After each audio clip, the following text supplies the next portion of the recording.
some problems, but I will explain it in this press conference. Thank you all for being here. So we have problems with our political opponents that continued the campaign yesterday, even if we had the day of silence. There's a big struggle between my opponents for who will be second in this electoral competition. So we, together with our lawyer, petitioned the Electoral Bureau regarding disinformation, regarding the campaign that many of my opponents did yesterday, and about the big numbers of dead people that are present in the electoral lists. This is a huge problem for us as we aim for a majority in these elections, and the electoral authority pretends that we have 80 million voters on the lists. This is not possible because in total, in the last census, we are 90 million Romanians. So our colleagues discovered in the electoral lists many dead people, and they didn't die recently, they didn't die yesterday, they didn't die 1 week ago or 1 month ago. They are dead for 3 years, for 5 years, even 20 years.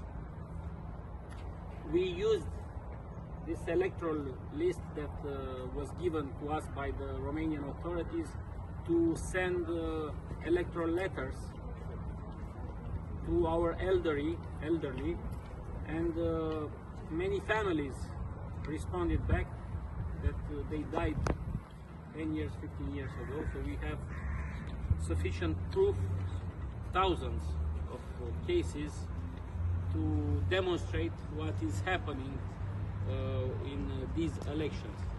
Romania first candidate, we are here to assure you that we have friends in the in the European Union and in NATO, and that we will fulfill all our engagements in the international alliances that we are part of. We are here to answer any question that you may have. We are in contact with the OCP delegation of international observers. We are in contact with the American delegation of observers, with James Trainer. We are in contact with many governments in the European Union and with the Trump administration, and we are informing them about what is happening here. Our only wish for this electoral process is to have fair and free elections.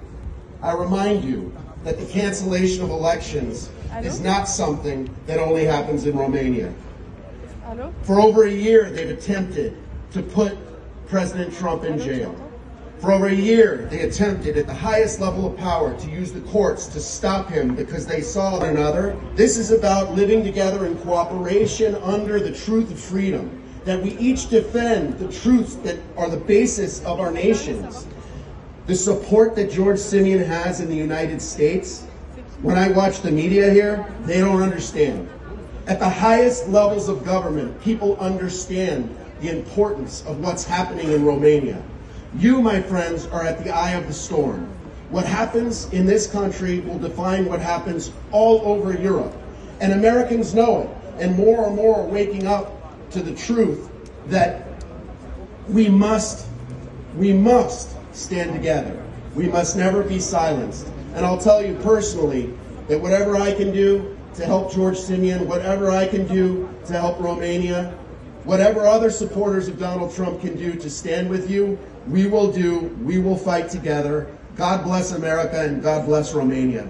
I also see from my clothes running here to support these last hours of George Simion campaign, and to congratulate for this fantastic campaign he made, but to congratulate the Romanian people, because this is the day in which the Romanian people reaffirms its right to freedom, democracy and sovereignty.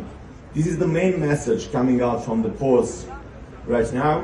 This is the main message that will come also in the next days, the decisive days of the second round campaign. We don't want to teach the Romanian people what to do. Of the previous presidential first round elections, and they perfectly know what is the challenge. The challenge between the restore of national sovereignty, national freedom, national liberty and democracy and democratic processes on one hand, and on the other hand, the continuity of a system that failed and that showed that they failed, deleting the previous elections. So this is the challenge right now, and this is why we are here from abroad to support George Simion campaign, to show our friendness, our closeness to him, to his team naturally, but also to the Romanian people. We heard from the mainstream media for many weeks that in the case of victory of George Simion in this election, Romania will be isolated in Europe or in the world. It's something very similar to what was said during the Italian elections won by Giorgia Meloni. They said in those months that Italy would have been isolated in Europe, in the world, completely absent from the international scene, and you perfectly can see and understand what's happening. We have our country still and again protagonist as never before